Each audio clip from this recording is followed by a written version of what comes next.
Hi there, I'm Jack Van Ryn, Mayor of the Town of Coaldale. I will be giving you a council brief from our regular council meeting that was held January 29th, 2024. The first item that came up on the agenda under agenda item 4.1, delegation by appointment, we had the municipal relations liaison for Southern Alberta for STARS Alberta come and present to council with what's going on regarding their programming. Jackie had an excellent PowerPoint presentation that I'll have in the as part of a link in the comment section that I strongly urge you to not only look at the STARS presentation, but also all the other staff reports that were discussed at our meeting this afternoon. Back to STARS, a few interesting points that came out of the discussion was a way of tracking patients that utilize STARS as a form of transportation to whatever hospital they need to go to in Calgary. And one way of doing that is through postal codes.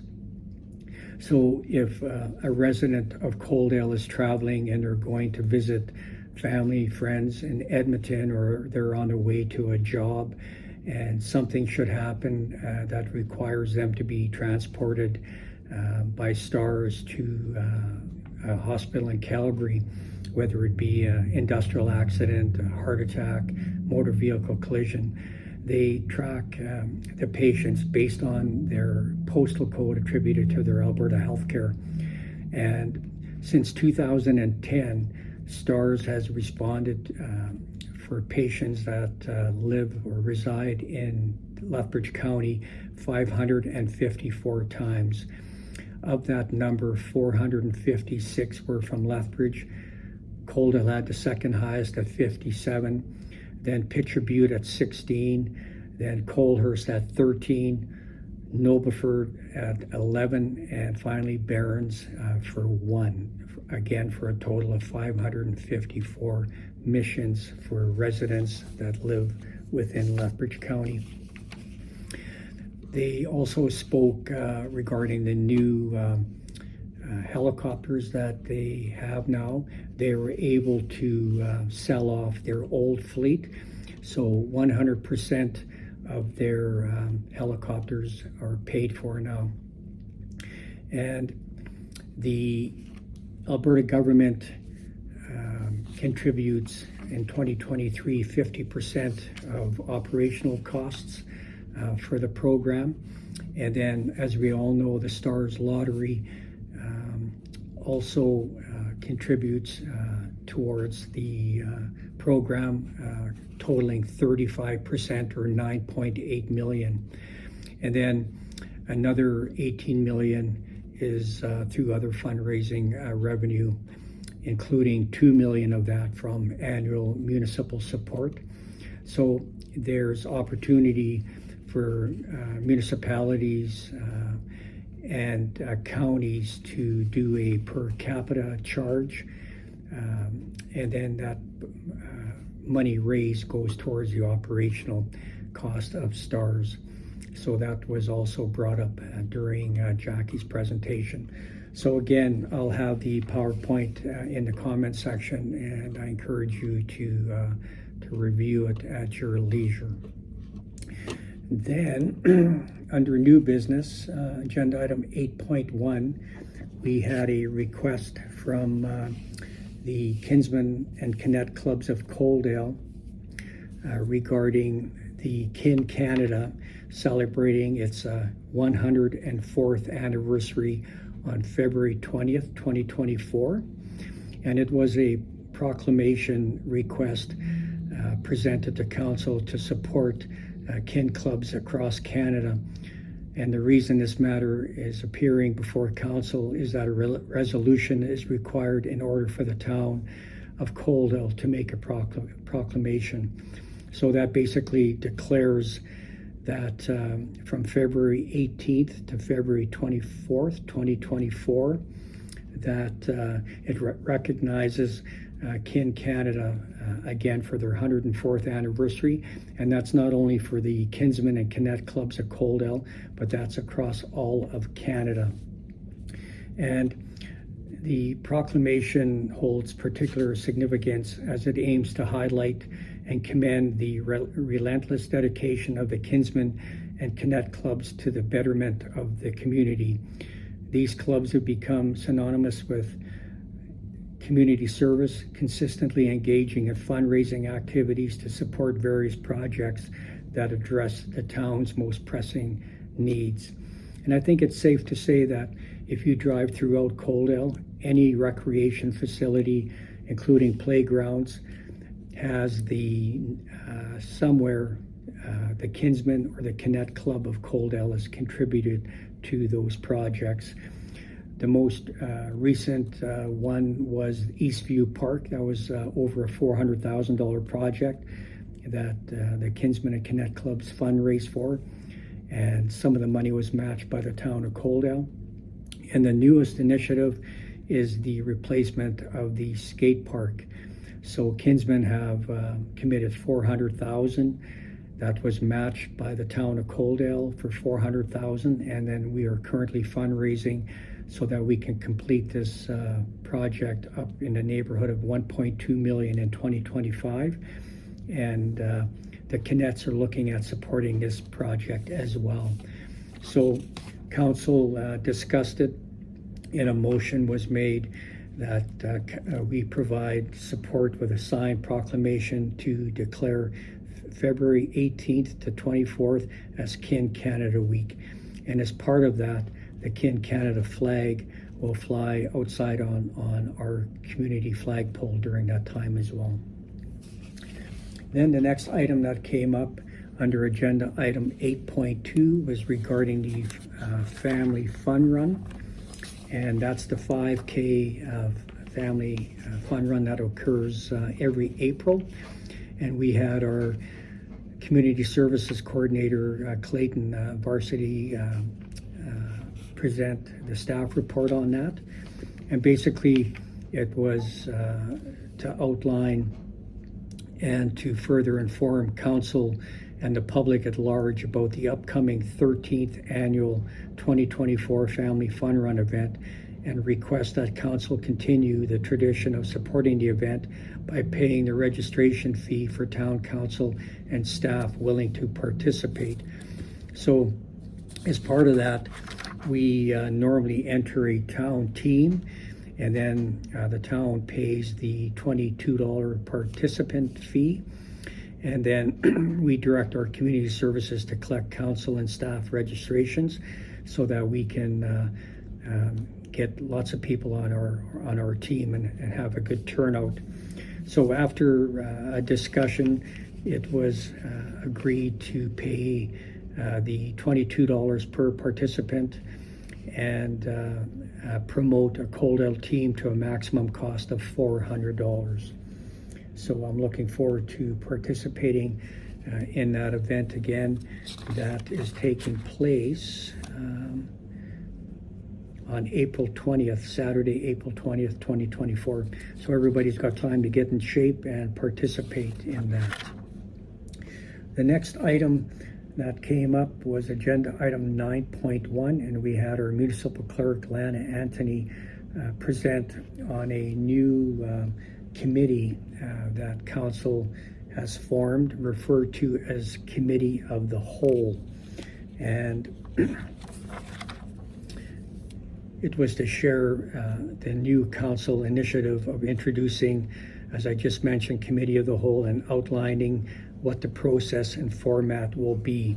So something that we made changes to before Christmas is that instead of having a council meeting every 2 weeks, we're now going to have them every 3 weeks.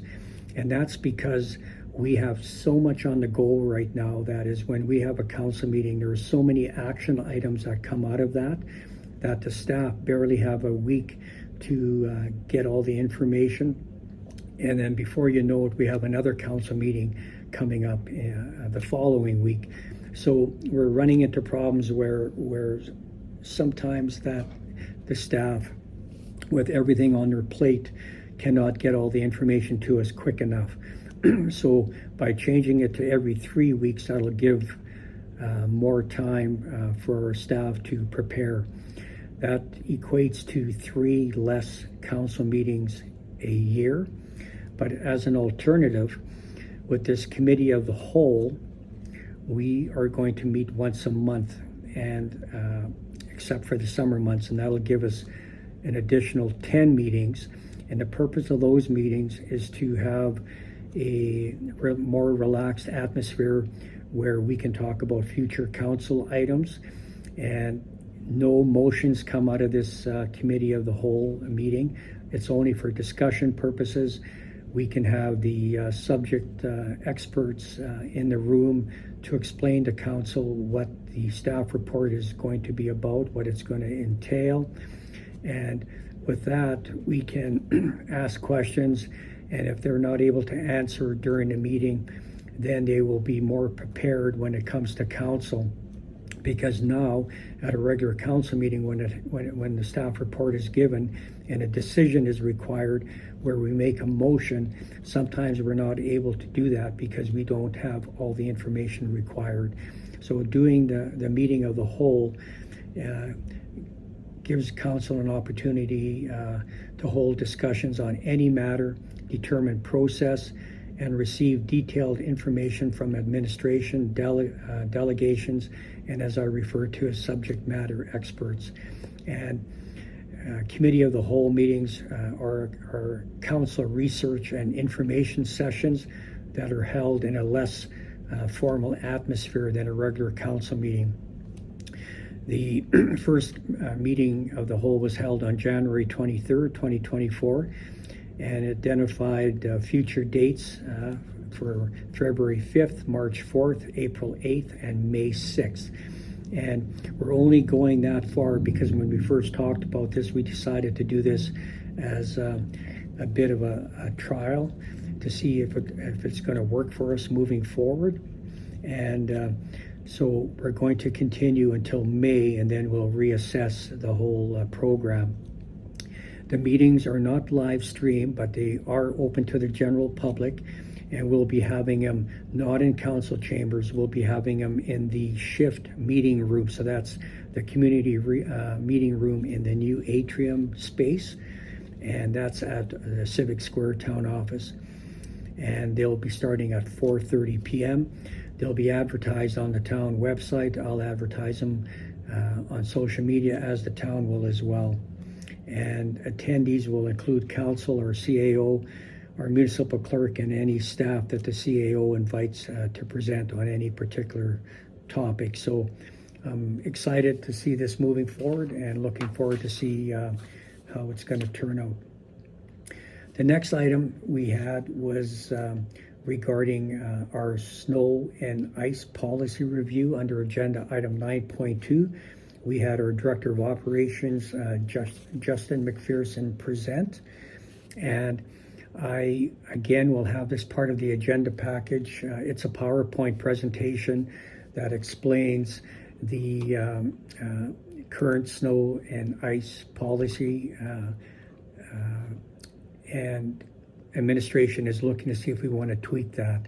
So basically, following large snow events, the town of Coldale crew will clear snow and ice from major routes, and the town provides snow removal for residents based on a route priority system. High priority areas, including all the routes used by emergency vehicles and access to local schools. So all that information will be in the PowerPoint. There's too much to go through here.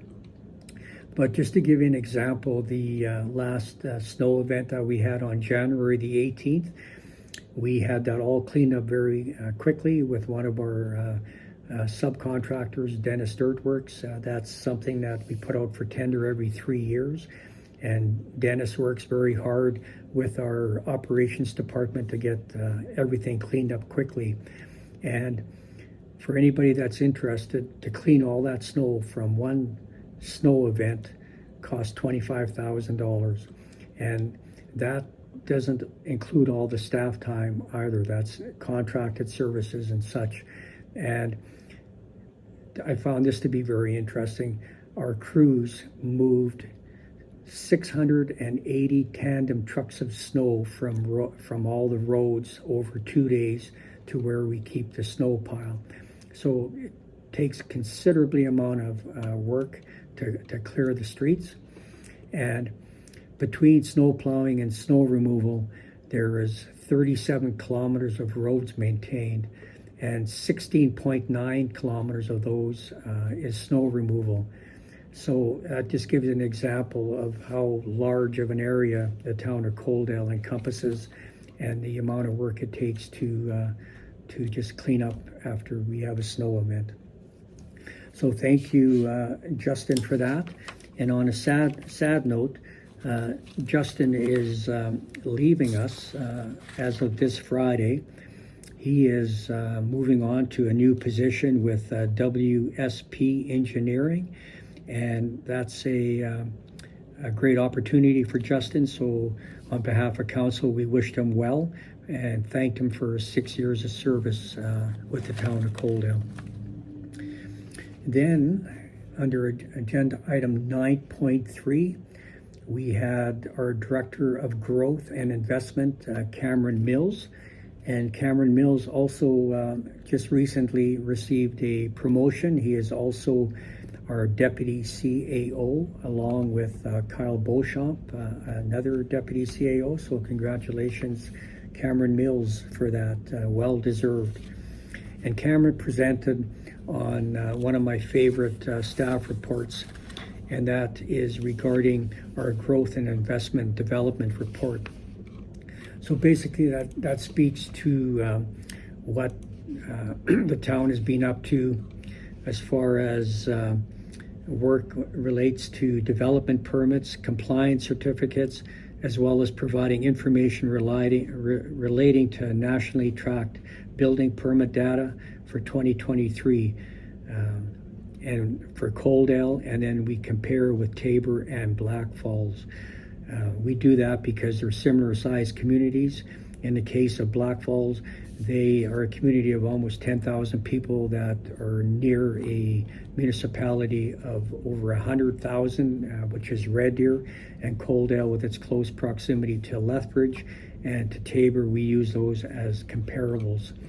So in a nutshell, the total permit value was, for a total of 173 permits, we had $82,235,469 in development permits issued.